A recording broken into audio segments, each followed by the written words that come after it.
There's a peculiar elegance in how truth functions.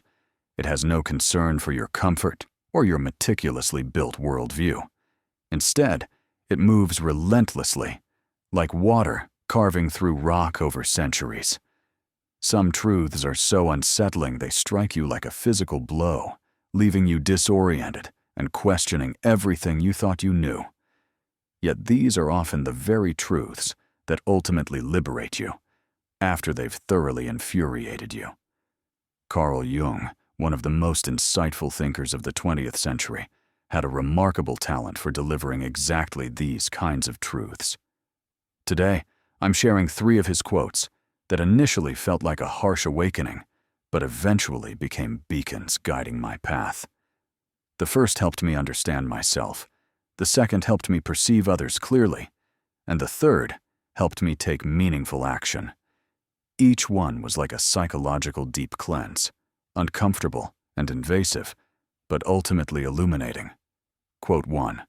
What you resist persists.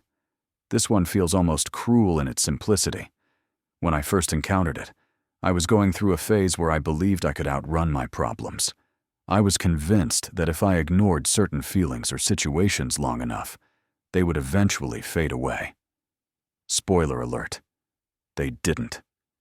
Jung's words hit me with the force of revelation because they exposed a pattern I was desperately trying to avoid.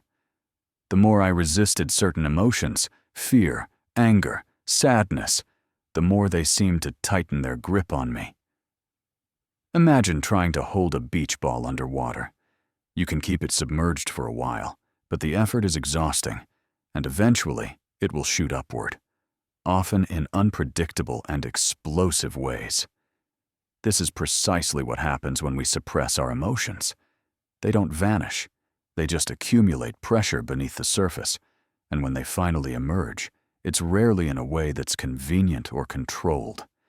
Jung wasn't merely making an observation, he was offering a roadmap. He showed me that the antidote to resistance is acceptance. The moment I began to accept my emotions instead of resisting them, something remarkable happened. They started to lose their power over me. Acceptance doesn't mean you have to embrace or agree with what's happening.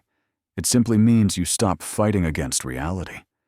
When you lean into discomfort rather than fleeing from it, the energy shifts.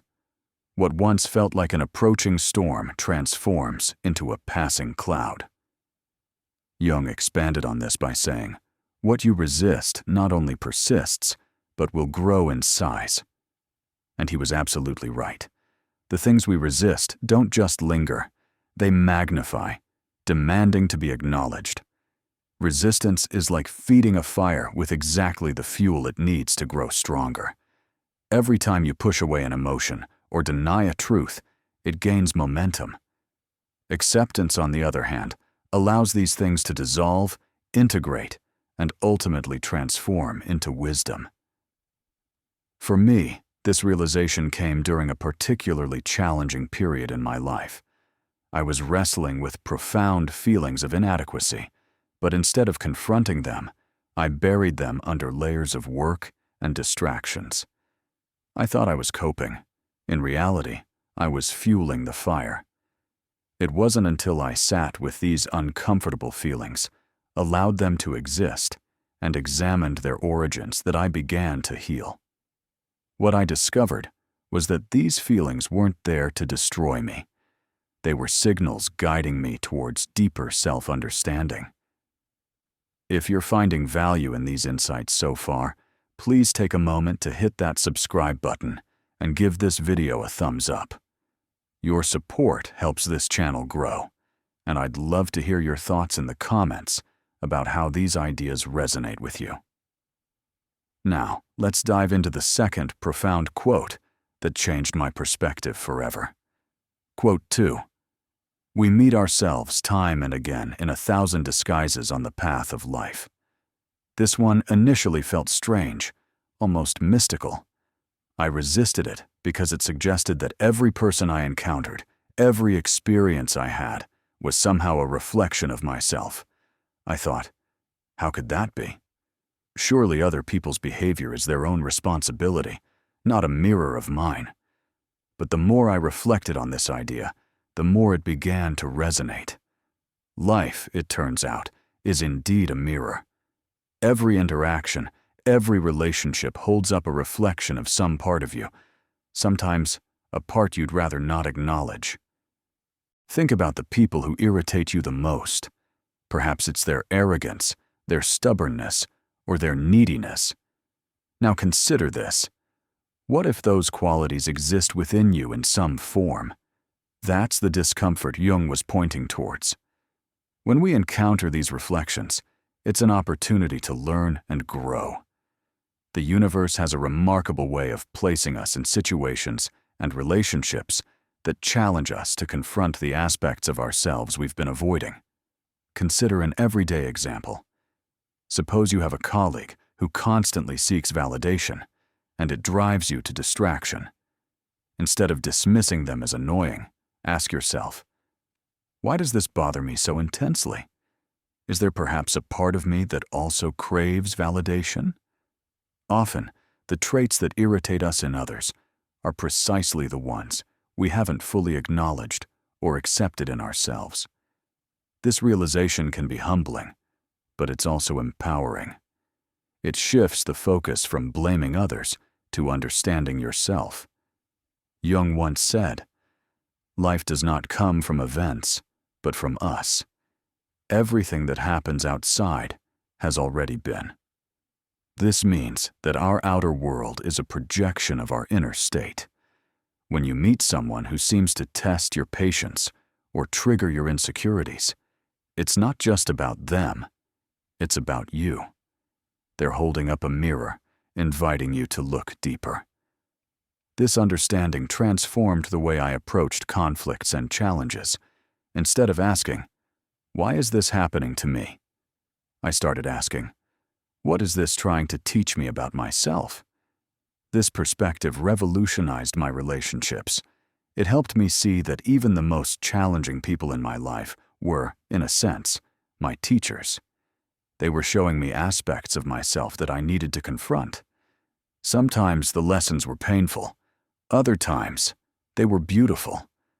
But in every case, they led to growth. If you're finding these insights helpful, please take a second to share this video with someone who might benefit from it. Your shares help these ideas reach more people who need them. Also, subscribe if you haven't already, and hit that notification bell to stay updated when I release new content. Now, let's explore the third and perhaps most challenging quote. Quote number 3. Whatever is rejected from the self appears in the world as an event. This one was perhaps the most jarring. Jung suggests that the parts of ourselves we reject or suppress don't simply disappear. They manifest externally, often as events or experiences that force us to confront what we've tried to bury. At first, this felt like a personal attack. The idea that I could be responsible for some of the chaos in my life was difficult to accept. But Jung was onto something profoundly important. Take anxiety, for example. For years, I tried to suppress my anxiety. I thought if I ignored it long enough, it would eventually dissipate. But life had other plans. The more I tried to hide it, the more it seemed to emerge in the form of external events, stressful situations, difficult relationships, even random encounters that would trigger my anxiety. It was as if the universe was conspiring to make me face exactly what I was desperately trying to avoid. Jung put it another way. If you reject a part of you, you expel it from your psyche and place it on the external world. So it is now an external event. This wasn't easy to hear, but it was precisely what I needed. It forced me to stop playing the victim and start taking responsibility for my internal state.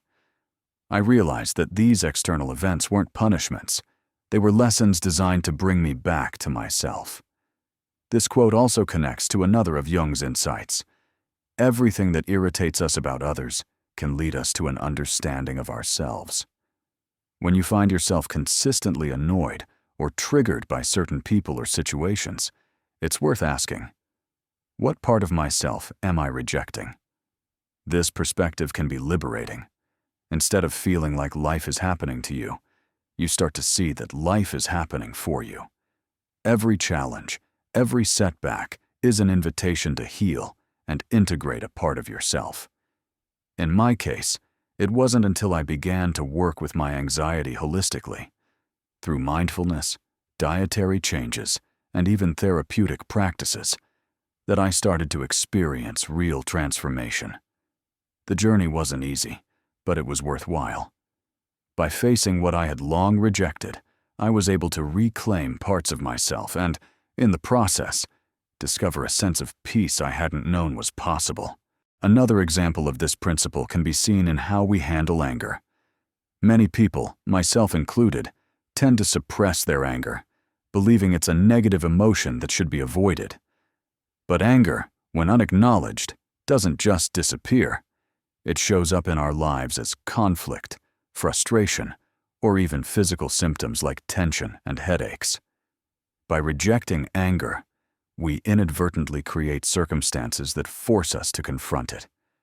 It's only when we allow ourselves to feel and process anger that it loses its destructive power and can be channeled into something constructive. These 3 quotes from Jung: "What you resist persists. We meet ourselves time and again in 1,000 disguises on the path of life." And "Whatever is rejected from the self appears in the world as an event," are more than just words. They are profound truths that challenge us to see ourselves and our lives differently. At first, they might anger you. They might force you to confront uncomfortable truths about yourself. But if you can move past the discomfort, they have the power to set you free. In the end, Jung's wisdom is an invitation. It invites us to stop running, to stop resisting, and to start embracing the full spectrum of who we are. Because true freedom doesn't come from avoiding the uncomfortable parts of ourselves. It comes from integrating them, learning from them, and ultimately transcending them. Thank you for watching. If you found value in this video, please subscribe, like, and share it with others who might benefit. I'd love to hear your thoughts and experiences in the comments below. Until next time, remember, the truth might initially anger you, but eventually it will set you free.